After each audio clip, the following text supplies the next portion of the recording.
Hey guys, it's Scarlett, and today we're talking about We Were Liars by E.Lockhart. I read this on the 5th day of BookTubeathon, and I have lots of thoughts and feelings. So yeah, it's one of those books where it's really mysterious, and it's like if you know anything about it before you read the book, then you're not going to have as good an experience reading it. It's really best to just go in blind and just experience it from there. It's one of those books where you're either going to love it or have a really strong otherwise opinion on it if you didn't love it. I don't know how I feel about it yet. It's one of those books, like Before I Fall by Lauren Oliver was one of those. It's like I have strong feelings. I just can't decide if I loved it or if it's just I'm still in shock from just what it was. If you haven't read the book yet, I suggest you go away and then read the book and then come back and join us and we can discuss. So yeah, bye. Okay, so the book starts and it's talking about how her dad left, and then and then he pulled out a gun and shot me, and I was like, what? I thought we were going on an island. And that kept happening throughout the book, and I did not like it. It got on my nerves because I couldn't tell what was actually happening and what was just metaphors. It was a really creative way to do it, but it was I didn't like it. I was like, is she, because some of the parts where she was and I'm bleeding, I'm like, is this a metaphor or is she self-harming? Because I don't know. And if she's self-harming, why on earth did God help her clear that up? Why don't you tell somebody? Before we discuss the end of the book and the effect that the end of the book had on my opinion on it, I'm going to go straight into while I was reading it. I was so frustrated reading the book. I really enjoyed it, I think. I'm a bit in shock still. But it was so frustrating. These moms, oh, they were so stupid. How stupid were these moms? They're just devoting their entire life to gaining things after people die. They're oh no, I want the tablecloths. No, I want the tablecloths. Oh, now, Katie, go and tell Grandpa how much you love those tablecloths. She's I'm not talking about the freaking tablecloths. And she's go, or I will send you home right now and you have to go live with your dad. She's fine. Tablecloths. And it's why? Why do you care so much about materialistic possessions? Why is that so important to you? And what I cannot get over is the fact that these women have had every single opportunity in life. They have basically had a boost up from the ground. They could have gotten into any university, which I presume they did.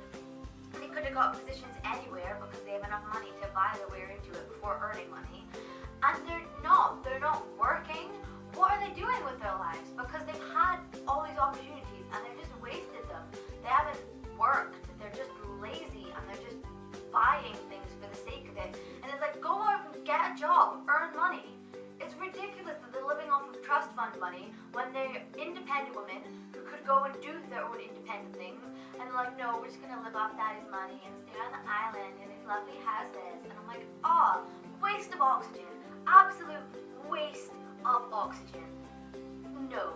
And then the granddad's just as bad. He's manipulating them all, making them all bow down to his feet so that they'll love him, so that he'll give them things.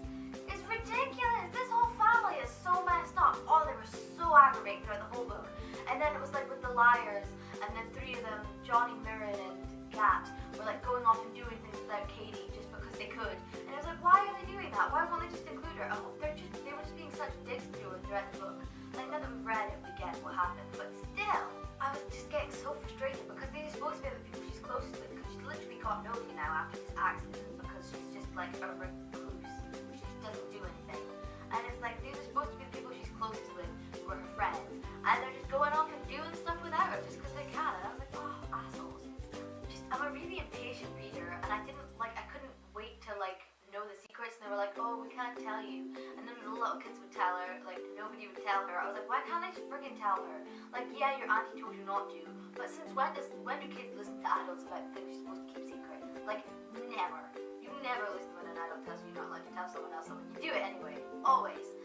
So I didn't like that they were called liars. I think a lot of people have said this, that it was why are they liars? I get that they're all lying about their emotions and pretending they don't feel anything, and they're all just have no opinion on anything except just kissing the ass of the granddad. But it's why? They're not lying. sprung up is ghosts versus hallucinations, because apparently some people thought it was hallucinations. Like, I definitely thought it was ghosts. Like, because, like, they were, like, she was talking to them, and they were, like, handing her things. Like, people would come in and be like, oh, here's a sandwich. It's like, if it was hallucinations, and the sandwich was real, then why is the sandwich just floating through the house? How is this happening? She's like, it's properly interacting with them, and I'm like, no, it's gotta be ghosts, because it's gotta be, and that's why Gat was like, oh, we can't be together and stuff. See, because before I found out that they were ghosts and he was like trying to stop the relationship, I thought that he like raped her or something, or that they'd had a huge fight or something, and then she'd stormed down to the beach and swum out because she was really angry at the time, or that like, yeah, that he raped her or something like that. I was convinced that had happened. And then, but when we found out that Mirren was being ill all the time, then I thought that maybe she'd been involved in the accident too, and they both swum out, but Mirren had made it back, and like, Katie hadn't. And that's why Katie just doesn't remember.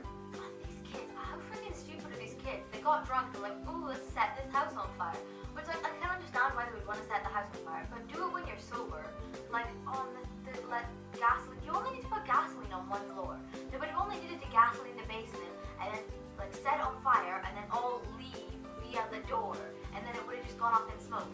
How stupid! I can't. These people are idiots. You know, I can't. They're just so thick. They're just so thick. Immediately, when she was going through like bits and pieces of memories, and she could remember that she saw her like grandpa leaning on a tree and like watching a bonfire, I was like, the house burned down. The house burned down. I don't know if she was involved, but the house burned down that summer. And I just thought it was two completely different incidents, because I'm an idiot who didn't think that the house and the swimming were related. I thought it'd been like an accident, something knocked something over. But I didn't put that together. I'm like the biggest dumbass reader ever. Is it just me who just didn't notice that the three ghosts or hallucinations? I hadn't really thought about it, so that's why I didn't notice that they hadn't interacted with any of the other characters in the book until at the end. And then I thought back and I was like, they haven't been anywhere. They haven't interacted with anyone. They haven't been to see the grandpa. I'm like, it's weird that they've been on the island for this 4 weeks, and these kids haven't even gone to speak to the grandpa altogether. And they've not been out on the boat. It never was like, oh, Mara wasn't here because her and Auntie Carrie went off to the mainland to buy toffee. That never happened. It was just, it was weird. I didn't even think about it, and it was just odd. So I thought at the start of this book, not like at the start, but like in the like beginning area-ish bit, when her mom was being all overprotective, I thought I was going to have that problem again. You know, that I think I've discussed it before, where when adults think they're right and the kids are wrong, and they're like determined not to believe the kids because they're teenagers and they're stupid. Like, you know what happens to City of Ashes, that book. Like, I love it. And it was like, I thought I was going to have that book because her mom was just being so overprotective, and she like wouldn't let her do anything. I was like, if all the other kids are doing it, why can't she do it? But then it's like, they're not there. I think the biggest thing was, even though her mom's like constantly watching her, she didn't notice. It's like she's being watched so closely, but she's still managing to be neglected because nobody else noticed that she thought she was spending time with the liars. Like, and I don't understand how she never would have brought up in conversation, oh yeah, me and Mirren went into the mainland today, or me and Johnny were doing this.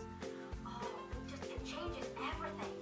When you find out the ending, everything that's been happening, it all just like, it's like it was going down this road, and then you find out, and it's on other side of the world. It's like, this is like the North Pole, it's switched other fucking hemisphere. It's nowhere near anymore.